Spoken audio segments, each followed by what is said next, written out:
Mga gabay, ako'y nakikiusap sa inyo, pakipuntahan po ang taong to nakaharap po ngayon, kausap po ngayon. At hahawakan niyo po siya at alisin ang kanyang karamdaman.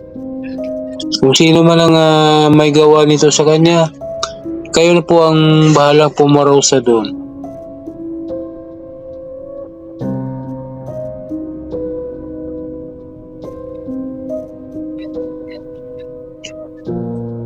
Okay, antay lang po Papunta na po sila ngayon dyan.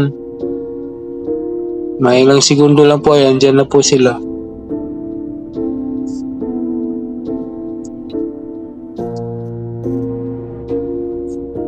Ayan na po ang isa. Ramdaman ko na po siya. Ayan, kiramdaman.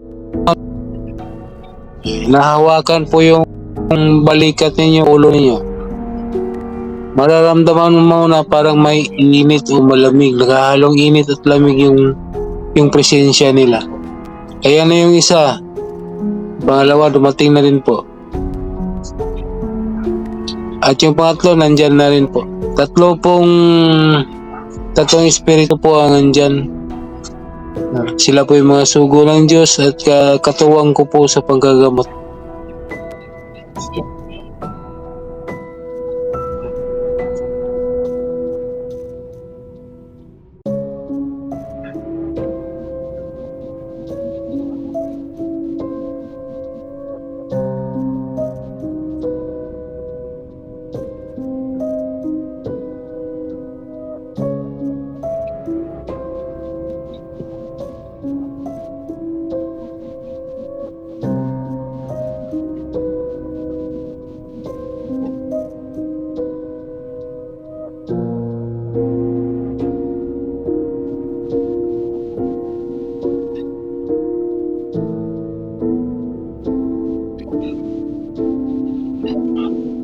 Kung tapos na kayo makipag-usap sa kanila, pwede nyo na pong idilat sa inyong mga mata.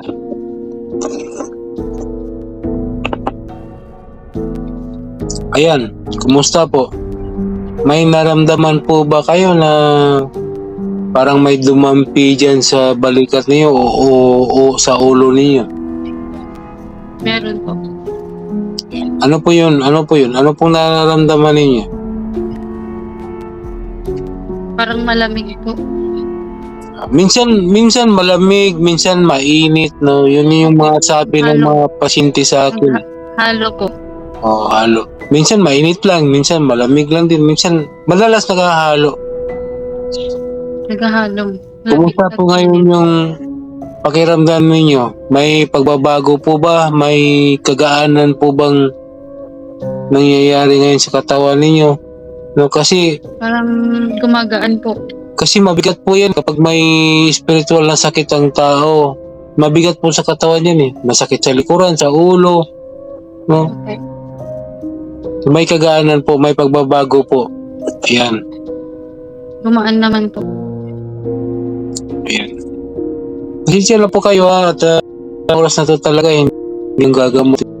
Maaga po talaga akong tulog kasi maaga para magdasal.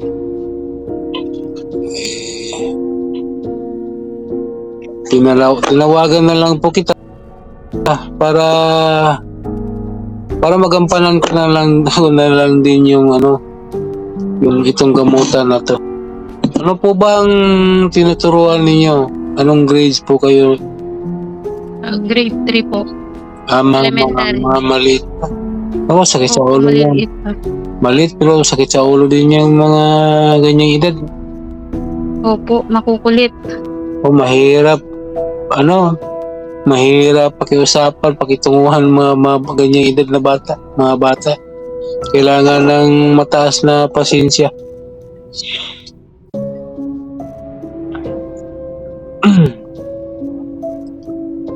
Kung sino man yung nagbigay sa iyo niyan o gumawa sa inyo niyan, wag mo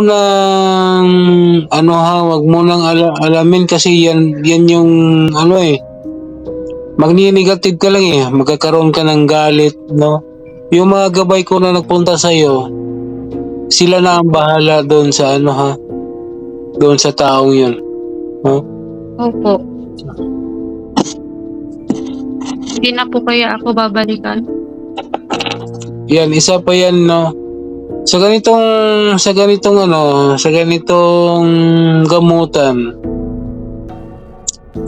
hindi naman po ako nanghihingi ng bayad. Depende na lang po yan sa pasyente kung magbibigay ng donasyon. Pero, ini-encourage ko na magsuot sila ng pangontra. Dito. Yan, no? No, habak. Ako mismo ang gumawa nito. Nabuhay po to at may gabay din po to. No, yung gabay na nakapaloob nito ay siya po yung magprotekta sa inyo. No, Opo. sa lahat ng oras.